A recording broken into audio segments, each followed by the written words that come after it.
یہ کتاب آپ کی اسکرین پر آ گئی ہوگی، اور سامنے ہی جو ہائی لائٹڈ ہے ایریا، انشاءاللہ ہم اسی کو پڑھیں گے۔ یہ ہے 5واں باب، اور اس کا جو عنوان ہے وہ ہے belief in God would not be so widespread if God didn't exist، کہ خدا میں یقین اتنا زیادہ عام نہ ہوتا اگر خدا موجود نہ ہوتا۔ یعنی ملحدوں کے نزدیک اہل مذہب کی دلیل یہ ہے کہ چونکہ خدا موجود ہے، اس لیے دنیا کی اکثریت اور دنیا کی بڑی آبادی کسی نہ کسی مذہب کو مانتی ہے، اور جو ملحدین ہیں، جو ایتھیسٹ ہیں، وہ مائنورٹی میں ہیں، اقلیت میں ہیں۔ اگر خدا موجود نہ ہوتا تو خدا کے ماننے والے کم ہوتے اور نہ ماننے والے زیادہ ہوتے، لیکن چونکہ خدا کے ماننے والے زیادہ ہیں، یعنی کسی بھی مذہب میں یقین رکھنے والے زیادہ ہیں، آپ مسلمانوں کو، کرسچنز کو، ہندوز کو، ظاہر ہے سب کے سب کسی نہ کسی مذہب کے اندر بلیو کرتے ہیں، سب کی آبادی کو اگر ایک کاؤنٹ کر لیں تو دنیا کی جو میں سمجھتا ہوں کہ 90% آبادی ہے وہ کسی نہ کسی مذہب سے جڑی ہوئی ہے، لیکن جو ایتھیسٹ ہیں وہ بہت کم ہیں۔ تو ان لوگوں کا ماننا یہ ہے کہ چونکہ خدا موجود ہے، ان لوگوں کے حساب سے ہماری دلیل یہ ہے کہ چونکہ خدا موجود ہے اس لیے مذہب موجود ہے، اور مذہب اتنا زیادہ اس کو قبولیت حاصل ہے۔ یہ اس نے ایک عنوان ذکر کیا ہے، اب اس کی وہ وضاحت کرتا ہے۔ وہ یہ کہتا ہے کہ religion has undoubtedly played a major role in the history of the world، کہ مذہب نے اس دنیا کی تاریخ میں یقیناً ایک اہم کردار ادا کیا ہے۔ Religious people make up the majority of the world's population and the cultures of the world have been heavily shaped by religion throughout the centuries، کہ مذہبی لوگ اس دنیا کی آبادی کی اکثریت ہیں، اور دنیا میں جتنے بھی معاشرے ہیں، کلچرز ہیں، ثقافتیں ہیں، وہ مذہبی تعلیمات سے کسی نہ کسی حد تک متاثر ہیں۔ It's easy to assume that beliefs that are so widespread must have at least some kernel of truth، اور اس کا کہنا یہ ہے کہ یہ سمجھنا بہت آسان ہے کہ جو چیز بہت عام پھیل گئی ہو، عمومیت کے ساتھ پھیل گئی ہو، تو یقیناً اس کے اندر کوئی نہ کوئی سچائی ہوگی، جبھی تو وہ پھیلی ہے۔ After all, how could so many people believe in God if it weren't true؟ یہ کیسے ہو سکتا ہے کہ اتنے سارے لوگ خدا میں یقین کریں اگر خدا سچا نہ ہو؟ تو خدا کا سچا ہونا ضروری ہے جبھی اتنے سارے لوگ خدا میں یقین رکھتے ہیں۔ یہ اس نے پہلے پیراگراف میں بات کی ہے۔ اس کے بعد آگے کہتا ہے کہ indeed religions were frequently formed through complicated circumstances including invasions and militaristic takeovers, and ideas were stolen, borrowed and modified by conquering nations۔ کہتا ہے کہ جو مذاہب ہیں وہ اس طریقے سے بنے ہیں کہ ایک ملک نے مثلا دوسرے ملک کے اوپر حملہ کیا، تو جو حملہ کرنے والی قوم تھی جب وہ مغلوب یا مفتوح علاقوں کے اندر پہنچی تو وہاں انہوں نے دیکھا کہ جو لوگ شکست کھا چکے ہیں، جن کو ڈیفیٹ کیا جا چکا ہے، وہ لوگ خاص مذہب کے اوپر عمل کرتے ہیں، ان کی خاص رسم و رواج ہیں۔ تو جو غلبہ حاصل کرنے والے لوگ تھے انہوں نے ان کے آئیڈیاز کو، ان کے افکار کو چرا لیا، اس کے اندر کچھ تبدیلی کر دی، اور اس طریقے سے ایک مذہب وجود میں آ گیا۔ تو گویا کہ مذہب انسان کے ذہن کی پیداوار ہے، یہ کہنے کا مقصد ہے انسان کے ذہن کی پیداوار ہے۔ یہ چونکہ خدا تو موجود ہی نہیں ہے تو خدا مذہب کہاں سے دے گا؟ یہ جو انسان ایک دوسرے سے ملے جلے، ان کا انٹریکشن ہوا، بعض جگہ انٹریکشن بائی فورس ہوا، بعض جگہ بائی چوائس ہوا، اس انٹریکشن کی وجہ سے ایک دوسرے کا آئیڈیاز کو چرا لیا گیا، ایک دوسرے کے آئیڈیاز کو لے لیا گیا، اور اس طریقے سے مذاہب بنتے چلے گئے۔ آگے وہ ایک بہت اہم بات کہتا ہے، اور اس بات سے ہمیں 100% اتفاق ہے۔ Believing in something automatically makes it true is a logical fallacy called argumentum ad populum، کہ کسی بھی چیز میں بلیو کرنے کا مطلب یہ نہیں ہے کہ وہ سچ ہو۔ یہ مان لینا کہ بہت بڑی تعداد کسی چیز کو مانتی ہے لہٰذا وہ سچ ہے، یہ ایک فیلسی ہے، ایک مغالطہ ہے، اور ہم اس بات سے 100% اتفاق کرتے ہیں۔ آگے چلیے، وہ یہ کہتا ہے simply stated the truth is true even if no one believes it, and untrue claims are still untrue even if everyone believes them۔ کہتا ہے کہ بہت آسان الفاظ میں یہ کہنا چاہیے کہ سچ سچ ہے اگرچہ کوئی اس کو نہ مانے، اور جو غلط ہے وہ غلط ہے اگرچہ ساری دنیا اس کو مانتی ہے۔ بہت اچھی بات ہے۔ بعض مرتبہ اللہ تعالیٰ ملحدوں سے بھی حق بات کہلوا دیتا ہے، تو یہ خود اس بات کی دلیل ہے کہ اللہ موجود ہے، کیونکہ ملحد جو خدا کا منکر ہو وہ حق بات کر دے، جو کبھی حق کو تسلیم نہ کرتا وہ بھی حق بات کرنے لگے، ہمارے نزدیک تو یہ دلیل ہے کہ خدا موجود ہے۔ تو اللہ تعالیٰ جو ہے وہ کبھی کبھی ملحدوں سے بہت اچھی باتیں کہلوا دیتا ہے، اور ہمیں اس بات سے بالکل اتفاق ہے کہ سچ سچ ہے اگرچہ کوئی اس کو نہ مانتا ہو، اور جھوٹ جھوٹ ہے اگرچہ ساری دنیا اس کو مانتی ہے۔ آگے کہتا ہے کہ beliefs do not influence physical reality، کہ کچھ لوگوں کا عقیدہ اگر کسی چیز کے تعلق سے ہے تو اس کا مطلب یہ نہیں ہے کہ وہ حقیقت میں وہ چیز ایسی ہی ہے۔ کہتا ہے کہ throughout history popular beliefs have been proven wrong repeatedly as new evidence come to light۔ تاریخ میں اگر ہم نظر دوڑاتے ہیں تو بہت سے مشہور جو اعتقادات ہیں، جو عقائد ہیں لوگوں کے، یا جو ان کے بلیفز ہیں، ان کو یعنی ریپیٹڈلی بہت سی مرتبہ ایسا ہوا کہ ثبوتوں کی بنیاد پر غلط وہ ثابت ہوئے، غلط ٹھہرایا گیا۔ Once widely held belief throughout history was geocentrism, or the idea that the earth was the center of the universe. This was successfully proven false in the 1600s by scientists Galileo, Copernicus and Kepler۔ کہتا ہے کہ ایک زمانے میں 15ویں صدی میں، اس زمانے میں لوگوں کا عقیدہ یہ تھا کہ یہ دنیا، یہ پوری کائنات جیو سینٹرک ہے۔ جیو سینٹرک کا مطلب یہ ہے کہ دنیا بیچ میں ہے اور سورج اس کے ارد گرد گھومتا ہے، دنیا ایک جگہ رہتی ہے اور سورج اس کے ارد گرد گھومتا ہے، یہ جیو سینٹرزم ہے۔ لیکن اس آئیڈیا کو 16ویں صدی کے اندر 3 لوگ، گلیلیو، کوپرنیکس اور کیپلر، جو 3 مفکرین اور فلسفی تھے، ان لوگوں کے ذریعے اس آئیڈیا کو غلط ثابت کر دیا گیا، اور آج پوری دنیا اس بات کو مانتی ہے کہ سورج کے ارد گرد دنیا گھومتی ہے، نہ کہ سورج دنیا کے ارد گرد گھومتا ہے۔ تو دیکھیے ہسٹری میں ایک عقیدہ لوگوں کا تھا، اور کس طریقے سے جب سائنٹیفک ایویڈنس آئے تو اس عقیدے کو غلط ٹھہرا دیا گیا۔ اس کا مطلب یہ ہوا کہ کسی چیز کو ماننا اس کے سچا ہونے کی دلیل نہیں ہے۔ یہ اس نے ایک آرگومنٹ دیا ہے۔ ہمیں ابھی ان آرگومنٹ کو پڑھتے چلے جائیں، اور اس کے بعد پھر ہم اس کے اوپر تفصیلی تجزیہ انشاءاللہ کریں گے۔ آگے کہتا ہے کہ most religion claim that there is the only true religion, that theirs is the only true religion. Ultimately, if religion is meant to describe something that exists in physical reality rather than a subjective mental or emotional truth, every conflicting religion cannot be correct, and it is possible that all of them are wrong۔ کہتا ہے کہ ہر مذہب اس بات کو مانتا ہے کہ وہی سچ ہے۔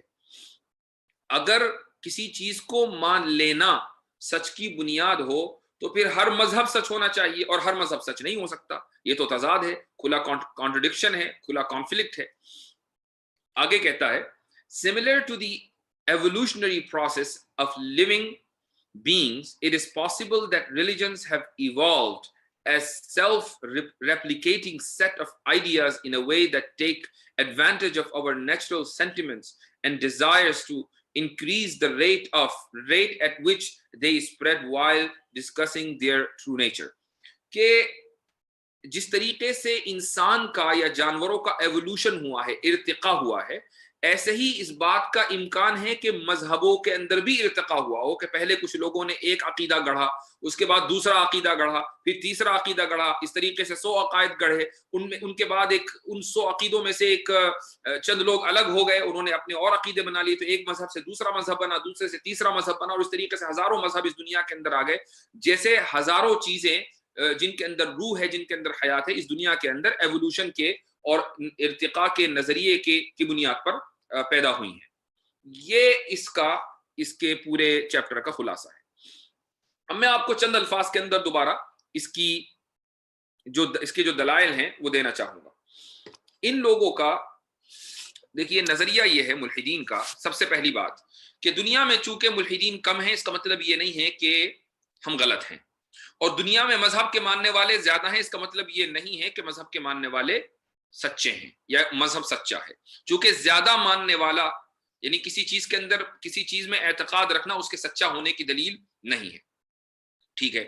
اس کے بعد یہ ثابت کرنا چاہتا ہے کہ اس دنیا کے اندر مذہب انسان کے ذہن کی پیداوار ہے.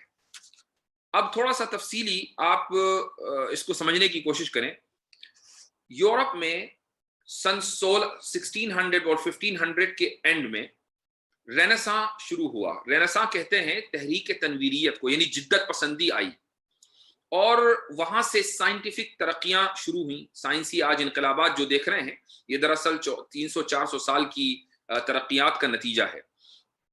اس عرصے میں لوگوں کی ذہنیت بھی بدلی ہے، اور وہ ذہنیت یہ ہے، اس ذہنیت یعنی ذہنیت سے مراد ہماری یہ ہے کہ کن چیزوں کے ذریعے ہم کسی نظریے کو ثابت کریں اور کن چیزوں کے ذریعے ثابت نہ کریں.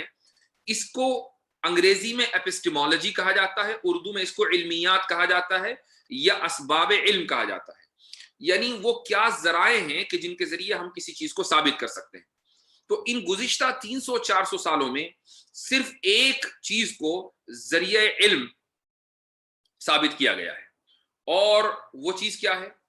وہ چیز یہ ہے مشاہدہ، کہ ہمیں جو چیز نظر آ رہی ہے ہم صرف اس چیز کو تسلیم کریں گے، جو چیز ہمیں نظر نہیں آ رہی ہم اس چیز کو تسلیم نہیں کریں گے. اچھا، دوسری چیز ارتقاء ہے. ارتقاء ایوولوشن. ہم بہت تفصیل کے ساتھ ایوولوشن کو ثابت کر چکے ہیں کہ وہ غلط ہے. تو سائنٹیفک جو نظریہ ہے وہ پورا کا پورا ایوولوشن کے اوپر اور مشاہدے کے اوپر مبنی ہے، کہ جو چیز ہم آبزرو کر سکتے ہیں وہ حقیقت ہے، اور جو چیز آبزرو نہیں کر سکتے وہ حقیقت نہیں ہے. اور اسی طریقے سے ایوولوشن کو بھی سائنٹسٹ حقیقت مانتے ہیں اور اس کے اوپر ایمان لائے ہوئے ہیں کہ ہر چیز ایوالو ہوئی ہے، ہر چیز زیرو سے شروع ہو کر یہاں تک پہنچی ہے. تو مذہب نہیں تھا، لیکن پھر ایک عقیدہ گڑھا اور ایک عقیدے سے اتنے سارے مذاہب پیدا ہو گئے. اچھا، ایک بات تو یہ ہے.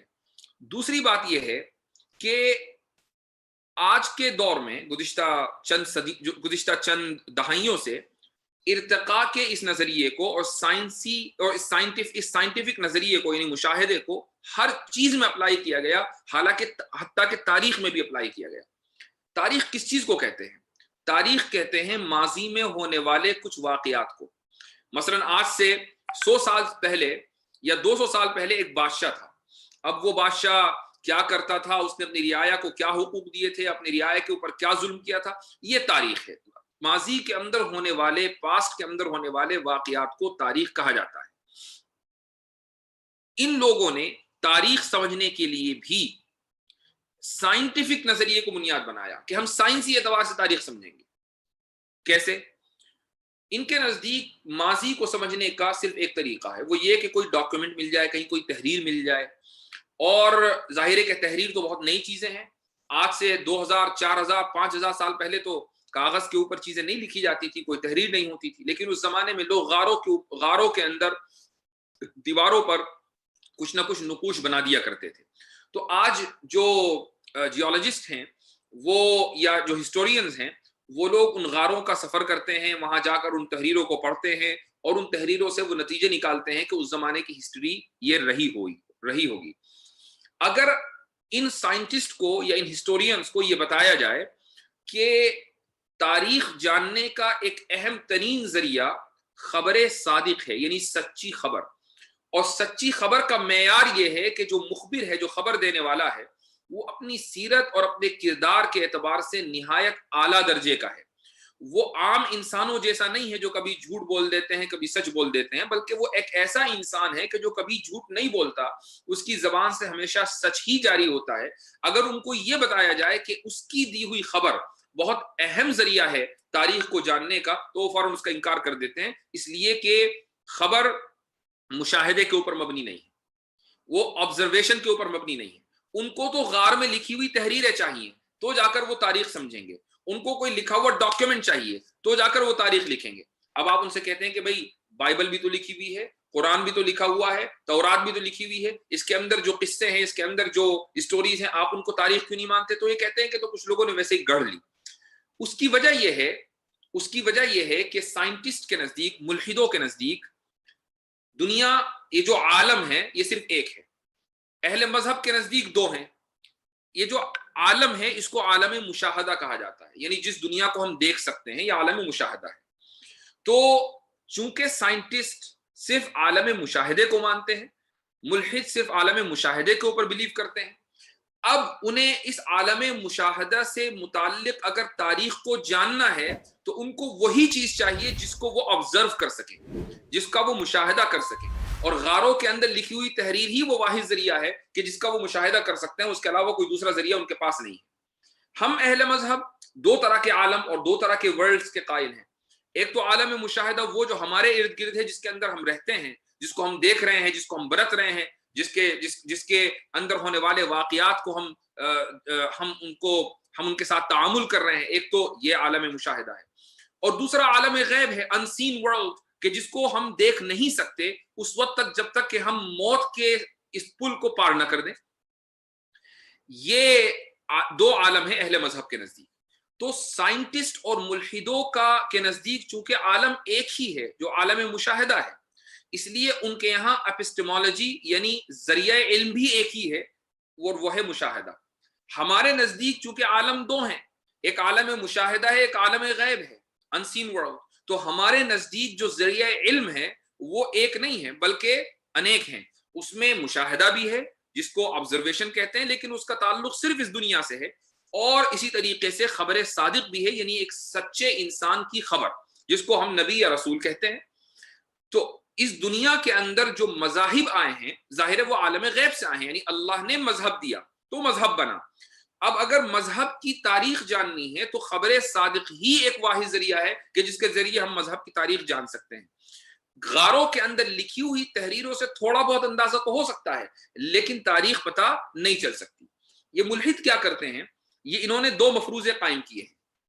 پہلا مفروضہ اور پہلا اسمپشن یہ ہے کہ جو مذہب ہے یہ انسان کے ذہن کی پیداوار ہے، اور دوسرا مفروضہ یہ ہے کہ ابتدا میں انسان بہت سے خداؤں کو مانتا تھا۔ مثلا اس نے بجلی کو کڑکتے دیکھا تو ایک خدا اس کا تسلیم کر لیا، اس نے بادل کو پانی برساتے دیکھا تو دوسرا خدا اس کا تسلیم کر لیا، اس نے زلزلے آتے دیکھا تو تیسرا خدا اس کا تسلیم کر لیا، اس نے طوفان آتے دیکھا تو چوتھا خدا اس کا تسلیم کر لیا۔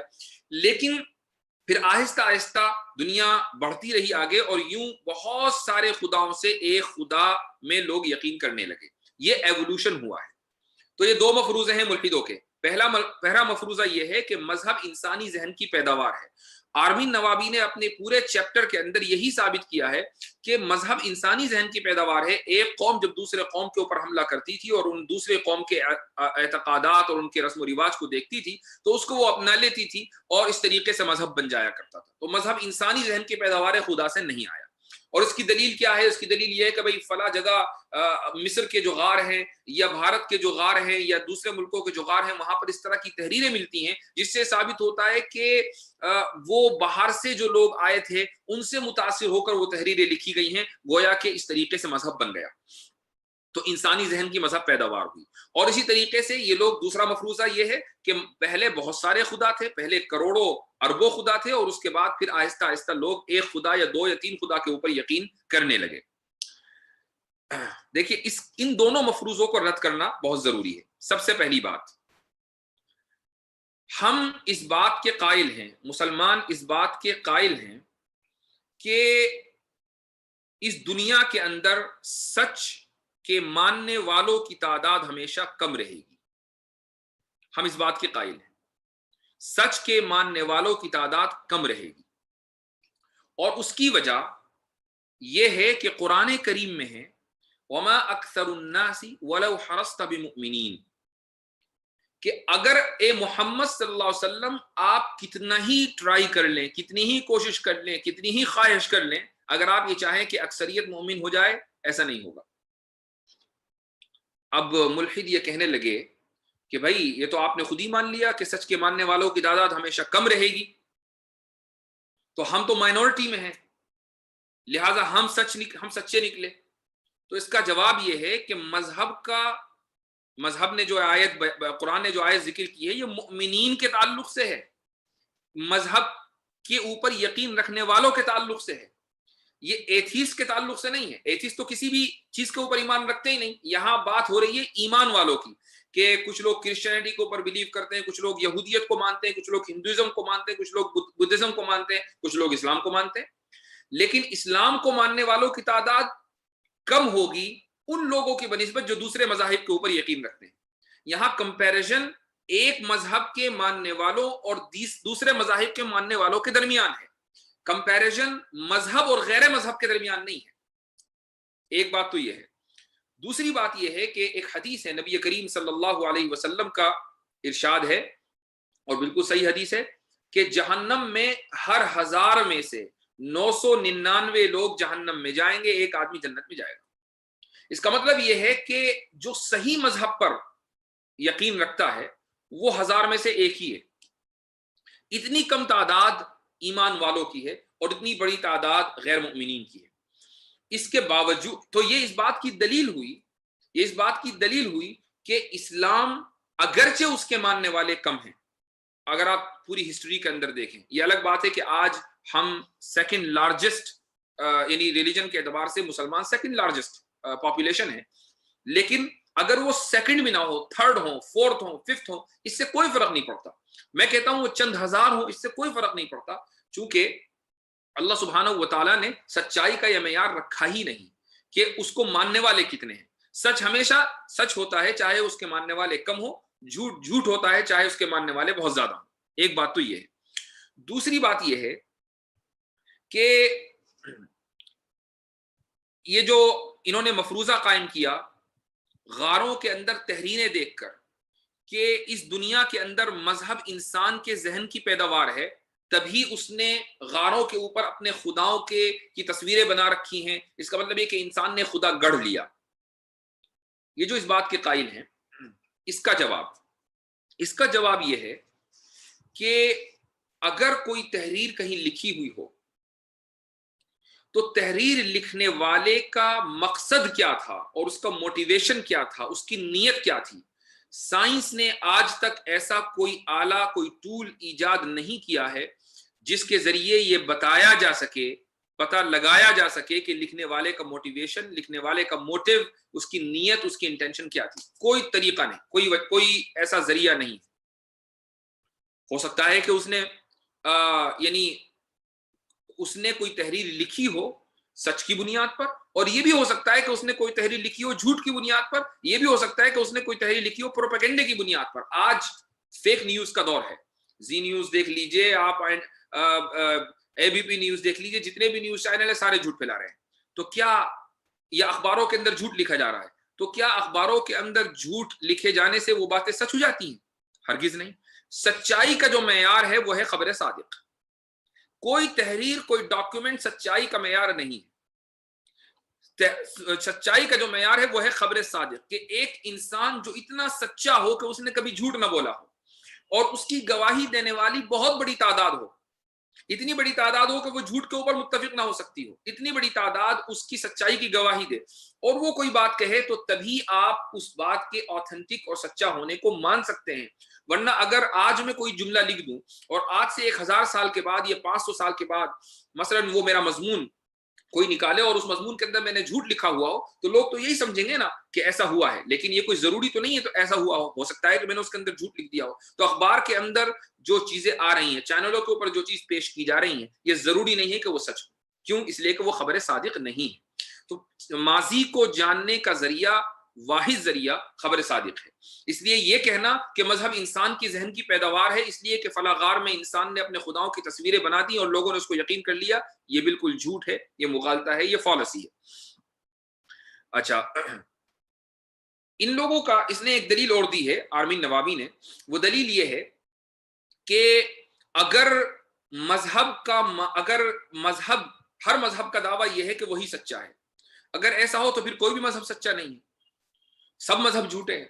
اس کا جواب یہ ہے کہ یہ بات بالکل درست ہے کہ ہر مذہب کا دعویٰ ہے کہ وہ سچا ہے۔ مسلمان بھی یہ دعویٰ کرتے ہیں، عیسائی بھی یہ دعویٰ کرتے ہیں، اور یہودی بھی یہی دعویٰ کرتے ہیں، بودھسٹ بھی یہ دعویٰ کرتے ہیں، سب یہ دعویٰ کرتے ہیں۔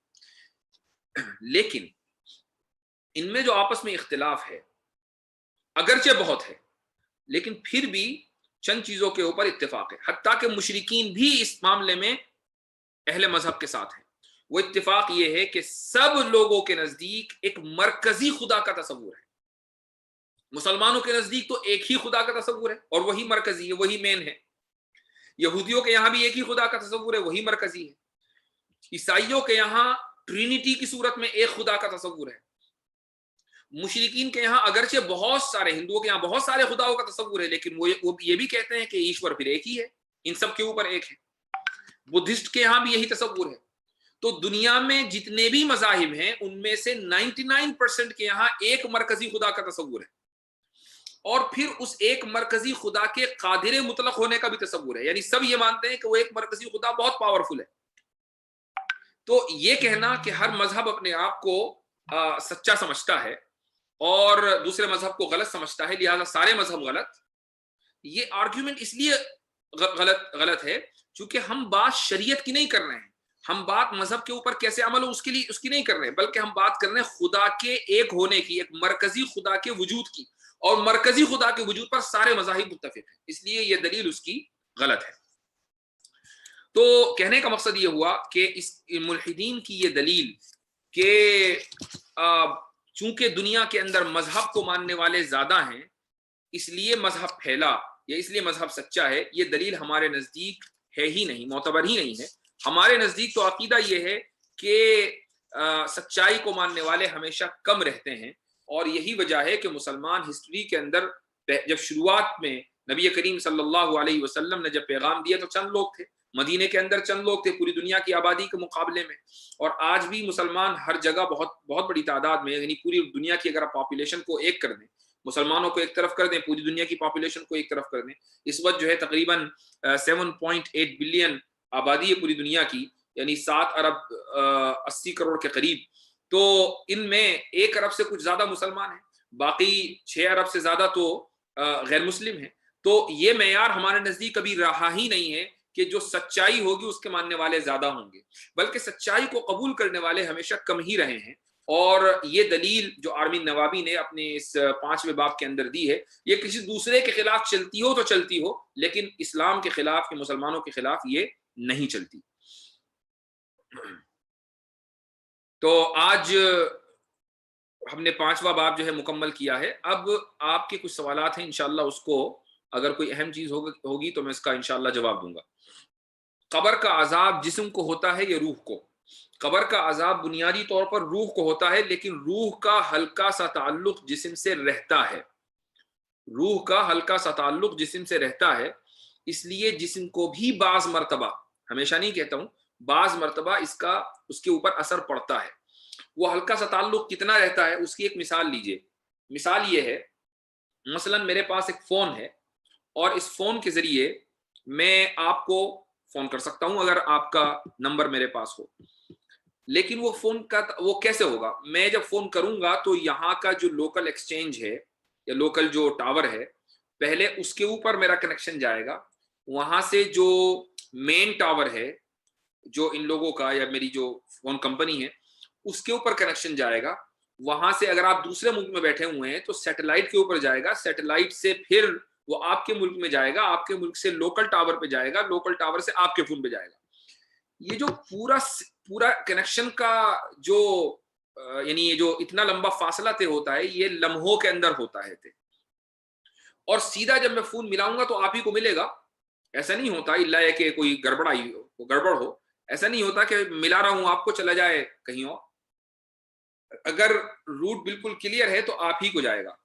یہ اس بات کی دلیل ہے کہ میرا آپ کے فون سے نمبر ملائے بغیر بھی ایک طرح کا کنیکشن ہے, اور وہ کنیکشن اس طریقے سے کہ آپ کا فون آپ کے ٹاور سے جڑا ہوا ہے, میرا فون میرے ٹاور سے جڑا ہوا ہے, یہ ٹاور مین ٹاور سے جڑا ہوا ہے, مین ٹاور سیٹلائٹ سے جڑا ہوا ہے. اس طرح دنیا کے ہر فون, ساری دنیا کے جتنے فون ہیں سب ایک دوسرے سے کنیکٹڈ ہے. ہاں اگر میں اپنے فون سے سم نکال دوں یا فون کو ٹرن آف کر دوں, اب میں کنیکٹڈ نہیں رہا. تو روح کا مرنے کے بعد جسم سے ایسا ہی تعلق رہتا ہے جیسا کہ کنیکشن کا فون سے تعلق رہتا ہے جبکہ آپ بات نہ کر رہے ہوں, یعنی فون جو ہے وہ سوئچ آف نہ ہو, ویسے ہی نارمل ہو, فون اس پر آ بھی سکتا ہے بھی جا بھی سکتا ہے. تو جس طریقے سے کنیکشن کا فون سے تعلق رہتا ہے ایسا ہی روح کا جسم سے تعلق رہتا ہے. ایک مثال میں نے بیان کی. تو اس لیے بعض مرتبہ یوں تو مین بنیادی طور پر عذاب یا، اور میں ایک بات اور بتا دوں کہ عذاب قبر محض ایک ایکسپریشن ہے، تعبیر ہے، یعنی ایسا نہیں ہوتا کہ قبر میں جا کے عذابی ہونا ہے، کوئی اچھائی نہیں ہونی، یعنی اس انسان کو جو ہے راحت نہیں ملنی ہے، ایسا نہیں ہے۔ جو نیک لوگ ہیں ان کو راحت ملے گی اور جو برے لوگ ہیں ان کو عذاب ملے گا، لیکن وہ عذاب صرف روح کو اور روح کے واسطے سے کبھی کبھی جسم کے اوپر آ سکتا ہے، بنیادی طور پر وہ روح کو ہے، لیکن یہ نہیں کہا جا سکتا کہ وہ جسم کو بالکل نہیں ہوتا۔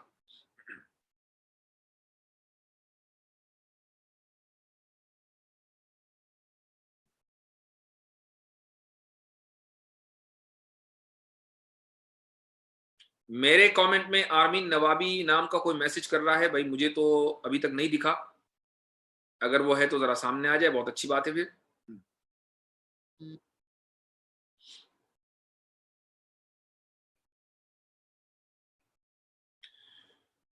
صرف سچ کوئی ہیں، وہ یہ کہہ رہے ہیں کہ اروند سہارن کے ساتھ میری بات چیت سنی اور اس کے بارے میں ان کا سوال یہ کہ ہندوؤں کی کس کتاب میں پیشاب کی فضیلت آئی ہے، گائے کے پیشاب کی فضیلت آئی ہے، جیسا کہ ان کے بارے میں جیسا کہ اونٹ کے بارے میں حدیث میں آیا ہے۔ دیکھیے ہندوازم کے بارے میں آپ ایک چیز سمجھ لیجئے کہ ہندوازم رسم و رواج کا مجموعہ ہے، کچھ باتیں ان کی کتاب میں ملتی ہیں اور اکثر باتیں کسی کتاب میں نہیں ہوتی، کچھ لوگوں نے شروع کر دیا تو سب لوگوں نے مان لیا، اس لیے یہ ان لوگوں سے دلیل مانگنا کہ کتاب بتاؤ، یہ ایک یعنی یہ ایسا ہے کہ جیسا کہ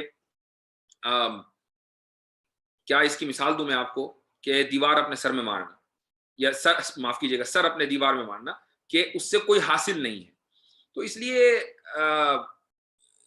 کتاب یا حوالے کا مطالبہ ہندوؤں سے نہیں کیا جانا چاہیے، الا ماشاء اللہ کچھ چیزیں ان کی کتابوں میں ہیں، چونکہ جو سناتن دھرم ہے وہ ویدک دھرم نہیں ہے، ویدوں میں یقین نہیں رکھتا۔ ہاں آریہ سماج جو ہے وہ کتابوں میں یقین رکھتے ہیں، ان کے یہاں پیشاب کا کوئی چکر نہیں ہے جہاں تک میرے علم میں ہے۔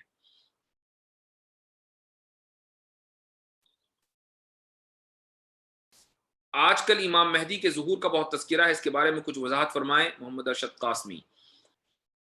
امام مہدی کا ظہور کبھی بھی ہو سکتا ہے اور ہم اس کے اوپر یقین رکھتے ہیں، اور اس کی وجہ یہ ہے کہ نبی کریم صلی اللہ علیہ وسلم کی صحیح احادیث اس تعلق سے ہے، لیکن آپ صلی اللہ علیہ وسلم نے کوئی سن متعین نہیں کیا، وہ کبھی بھی ہو سکتا ہے، وہ آج ہو سکتا ہے، آج سے 100 سال کے بعد ہو سکتا ہے، آج سے 200 سال کے بعد ہو سکتا ہے، اس لیے اس کا کوئی سیٹ ٹائم نہیں ہے۔ تو یقین کے ساتھ یہ کہنا ہے کہ جی کل کو امام مہدی آ رہے ہیں یا اگلے سال آ جائیں گے، 1 سال کے اندر اندر آ جائیں گے،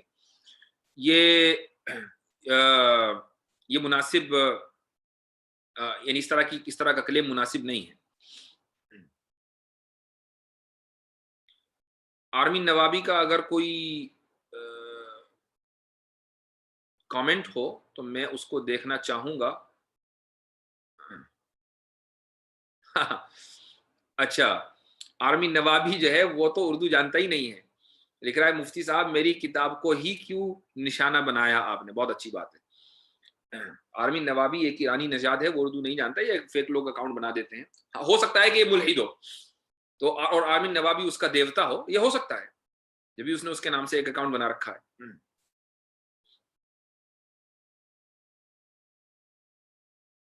عمیر خان اس سے کہیے کہ ہم سے رابطہ کر لیں ہمارے فیس بک کے اوپر، انشاءاللہ انکر آریہ سے بھی بات کر لیں گے، نو پرابلم ماشاءاللہ۔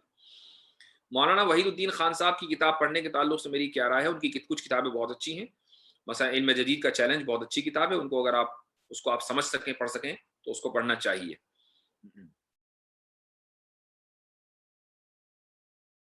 کیا کسی ملحد سے بات کرنے کے لیے سائنس کا علم ہونا بھی ضروری ہے؟ بالکل، بنیادی تعلیم تو ہونی چاہیے، چونکہ ملحد کی ساری بنیاد ہی سائنس ہے، اگر آپ اس کی جو بنیادیں نہیں جانتے ہوں گے تو کیسے اس سے آپ بات کریں گے؟ میمون خان کہہ رہے ہیں شرع عقائد بنا ٹیچر کے پڑھنا کیسا ہے؟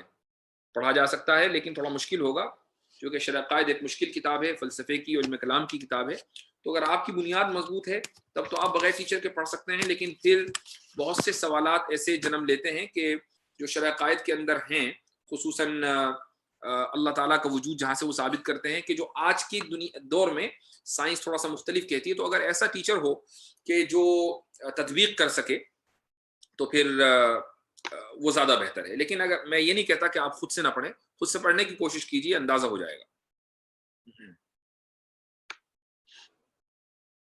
اللہ دکھتا نہیں، اس کا ان شارٹ جواب دیجئے۔ اس کا جواب یہ ہے کہ روح بھی نہیں دکھتی لیکن موجود ہے، اور روح کے قائل ہندو بھی ہیں، روح کے قائل کرسچن بھی ہیں، ساری دنیا روح کو مانتی ہے لیکن دکھتی نہیں ہے۔ تو ضروری نہیں ہے کہ جو چیز موجود ہو وہ دکھے۔ جزاکم اللہ خیرن، السلام علیکم ورحمۃ اللہ وبرکاتہ۔